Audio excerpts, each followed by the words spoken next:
The greatest advice that I would offer to anyone starting out in UX design is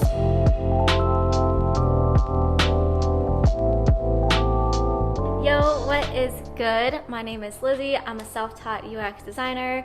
I am about 7 months into my journey, and if you're new to my channel, hello! It's so nice to be back on the YouTube's streets. Alright, so in this video, I want to share some learnings that I have taken away from a few of my mentorship sessions over the past 2 weeks. The reason is simple. I just want to pass along the wealth of knowledge and to also encourage y'all to hop on some sessions with some mentors yourselves, because you will learn so much. If you're curious about what website I use for my mentorship sessions, I use adplus.org. I am going to be sharing with you 3 pieces of advice that I got this week. Here we go. So number 1 is probably the greatest advice that I would offer to anyone starting out in UX design, and that is to take time to identify your design identity. Figure out who you are as a designer. Forget the UX part in this. Fixate on who you are as a person and how that translates into you as a designer. You know, you have a design personality. It's important for you to really hone in on that and to cultivate what that is. Like, what is your design aesthetic? What tools do you like to use to design? What sort of medium do you like to use? And the importance of just figuring out who you are as a designer is sort of like knowing yourself in life. We hear this narrative of having a strong sense of self will take you far in life. Well, same thing with your design career. The reason is because when you figure out who you are as a designer, you figure out your aesthetic, what you're good at, what you like to do as a designer, it's so much easier for you to talk about and sell your personal branding because you've already taken the time to establish what that is. And I would really urge you to figure this out before landing a gig, because when you start working for a company, you're working within their scope.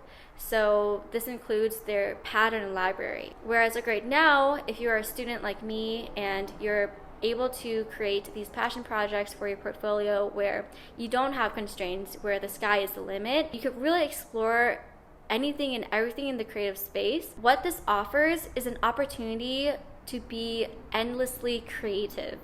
And when you are in a position of being endlessly creative, you end up exploring who you are as a designer. So more concretely, if you work for a big tech company like Google or Apple, they already have these established pattern libraries that they use, like templates and color schemes across all of their products. So you have to use their pattern libraries in your work. And that's not a bad thing when you start working for these companies, but I think it's important for you to not lose yourself as a designer while you're working for these companies. Okay, so the second advice that I received from mentors is focus on typography.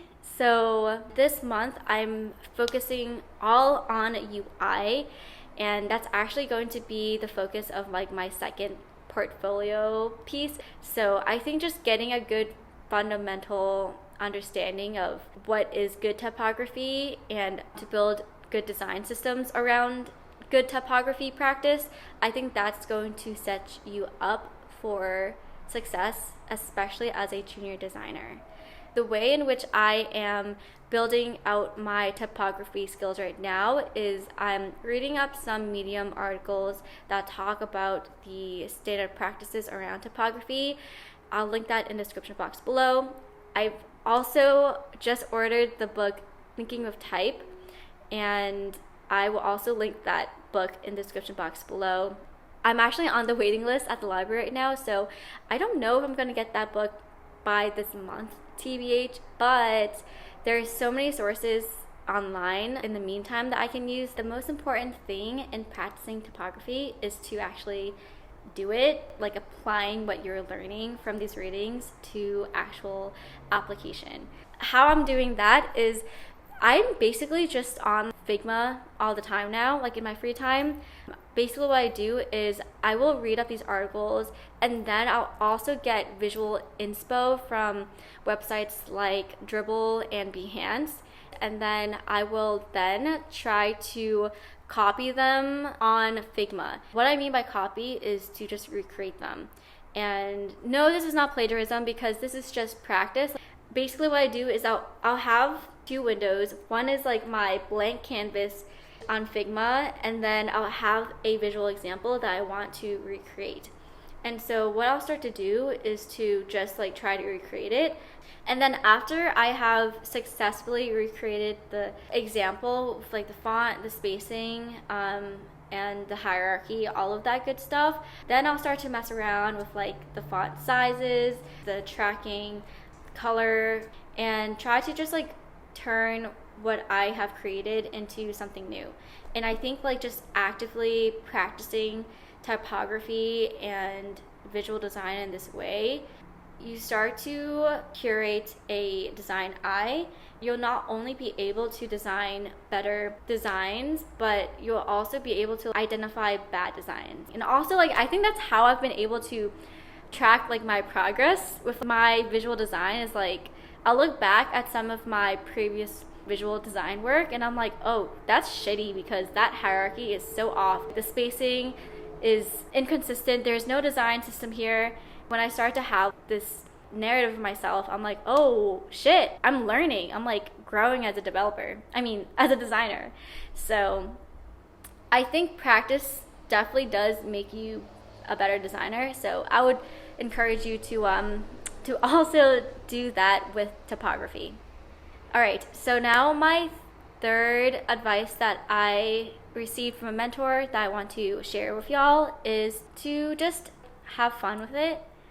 It sounds a little bit cheesy, but it's so true that when you start to just do something that you love, you'll just naturally get better at it. And I am definitely someone that is very motivated by doing things because they're fun. That's my incentive.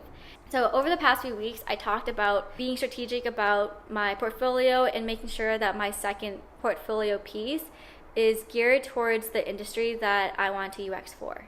I'm not calling bullshit on myself, but I am going to take a step back and also offer this other suggestion, which is to just take it easy. Like, honestly, just find something that's fun for you to do and that you're passionate about, and then just create a UX case study out of it. I think that way, it kind of can also organically guide you to the UX industry that you want to work for. In my position right now, I just don't even know what industries I am passionate about, but what I do know is that I have some fun ideas that are centered around things that I am passionate about and around my hobbies. So I'm going to just create my second portfolio piece around one of those ideas. That just kind of like injected the fun that I needed to just get started with this project. And so that's something that I'll suggest for y'all too. If that first approach that I just flicked you off, I'm sorry. If that first approach of reverse engineering, like thinking about like basing your portfolio piece off of the industry that you want to UX for works for you, that's awesome. But if you're someone like me right now where you just don't know what sort of industries you want to work for to begin with, then I say, scratch that and just do what you love, man.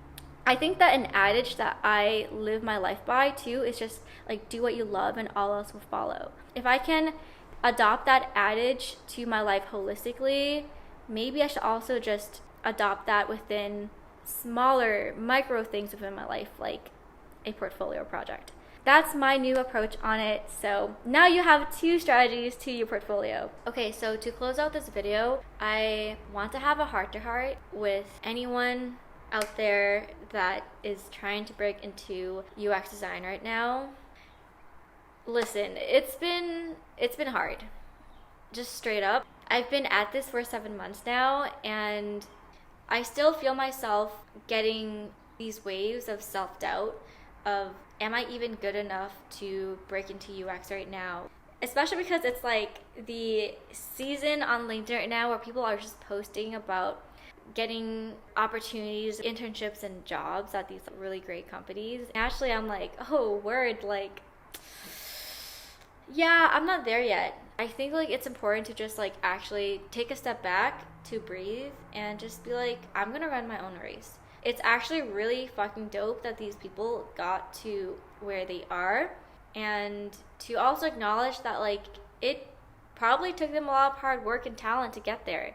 And it's not to say that I won't ever get there. It's just that I just am not there yet, but I'm on my way to getting there. And so rather than fixating on other people's race, I should just focus on my own race. I'll like get to where I want to be. And it's, you know, one of those things that's like in life, good things take time and they take hard work. Also, I think when people talk about their transition into UX design, what's often not talked about enough is mental health behind this transition. I think an important thing to learn while you're learning the UX skills is to also learn how to manage these emotions that arise throughout this journey. These emotions are very turbulent and they are not going to just dissipate once you land your first job. If anything, they're going to come back and come back kicking. Unless you live under a rock, there's like this big spotlight on imposter syndrome, and it's because like that shit is real. When you do land your first UX job full time, it's going to hit you like a wave, like an ocean wave knocking you over. I think it's important to just take the proactive step right now to just learn how to manage these sort of emotions so that they don't consume you. It's okay for you to feel these emotions. In fact, it's healthy for you to just let them come as they naturally do, but to not let them consume you. And hey man, we're just figuring it out. Like, I'm figuring it out, you're figuring it out, and you know, if we give it time, patience, and continuous hard work, we are going to figure it the fuck out. So hang in there.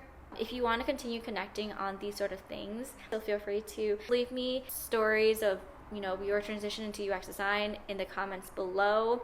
I typically will respond to everyone's comments. Also, if you are someone trying to break into UX design right now, please consider joining my community on Discord called the UXD Struggle Bus community. It's a global network that provides resources and a social network to interact with other people also on this struggle bus breaking into UX. I'll provide the link in the description below. Thank you so much for following my journey, and I hope to see you all in my next videos. Later!